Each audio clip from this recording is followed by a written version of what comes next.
Are you fascinated with the concept of desistance from crime and eager to learn more? Do you wish to push the boundaries of your learning beyond theory and into practice? Would a case study help to illustrate some of the themes in this series on desistance from crime?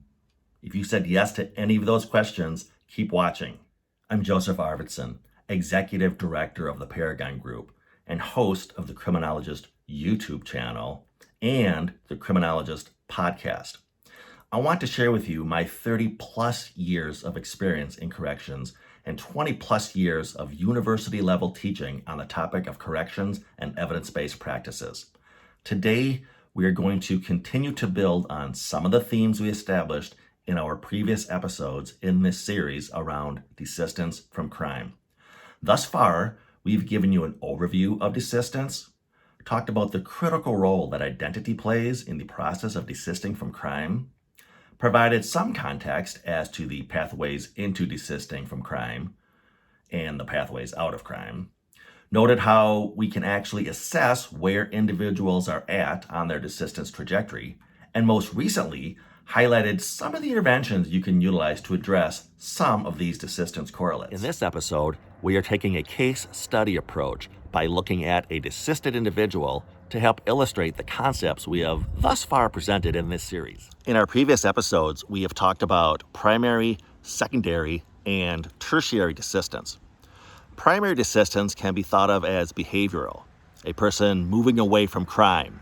For example, when an individual no longer is offending, likely as measured via recidivism, this can be thought of as attaining primary desistance. Secondary desistance involves the all-important identity transformation. At this stage of the journey, one's past is no longer a part of their identity. They no longer see themselves as a hustler or a shot caller or pimp, player or gangster. Rather, they view themselves as a father, a good neighbor, a reliable employee, or a loyal friend. Finally, we have tertiary desistance. Tertiary desistance is all about feeling a sense of belonging within a community or personal network. Now, if you think about it, an individual could hit a plateau with either primary or secondary desistance before attaining tertiary desistance status.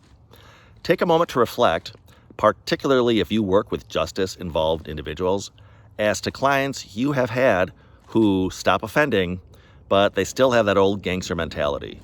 They still root for the bad guys in the movies, and they see themselves as their old criminal self.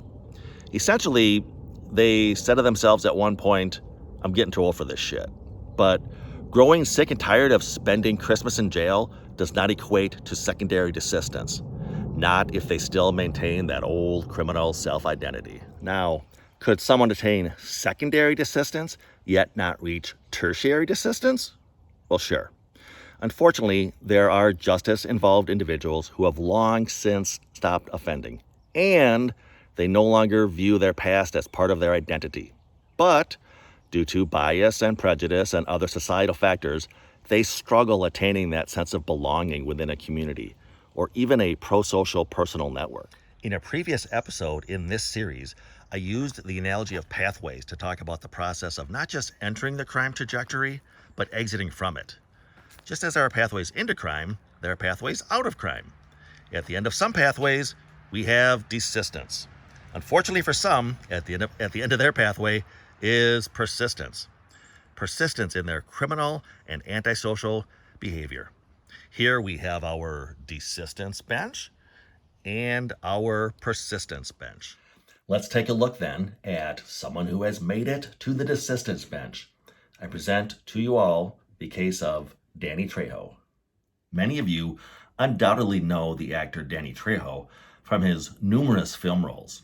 He has appeared in such movies as Machete, From Dusk Till Dawn, and one of my favorites, Heat, alongside Robert De Niro and Al Pacino. However, many of you likely did not know that Danny Trejo is in fact a formerly justice-involved individual, having done numerous stints in a variety of California's jails and prisons.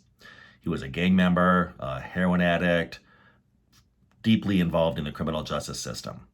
While serving in San Quentin, he became a champion boxer and also during this time Trejo became a member of a 12-step program, which he credits with his success in overcoming his heroin addiction.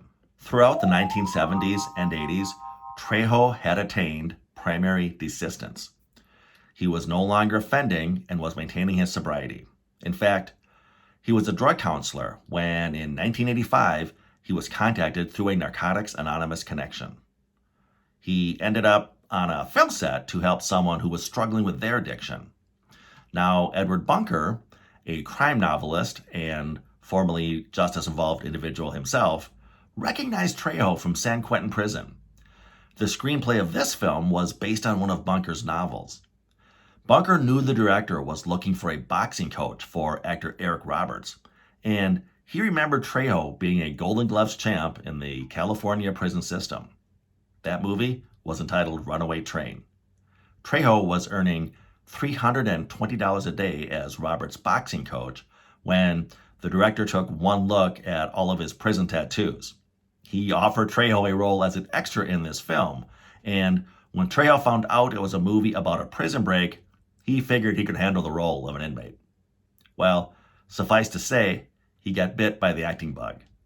To date, Danny Trejo has appeared in over 300 movies. So let's take a look at Trejo's life now, through the lens of both secondary and tertiary desistance. How does Danny view himself? He once said, "If you're going to be a criminal 24 hours a day." Is that how he views himself now? A 24/7 criminal, convicted felon, an inmate, a heroin addict, or rather, as an actor, a restaurateur, a businessman, and of course, a father. And as to tertiary desistance, what does that acceptance within a community look like? Again, he is part of, among other things, the acting community. And as the owner of Trejo's Donuts, as well as brands of beer, coffee, and other merchandise, the business community. And as I mentioned, as the father of two, he's a family man. Danny Trejo is sitting firmly on the desistance bench. I hope this real-life illustration has helped connect the dots in some of the content previously presented in this series as to desistance from crime. If you have not done so, please check out those installments. If you wish to learn more as to the risk, need, responsivity model, or the emerging desistance models, you may reach me via the Paragon Group, llc.com, or you can send an email directly to me at thecriminologistpodcast@gmail.com.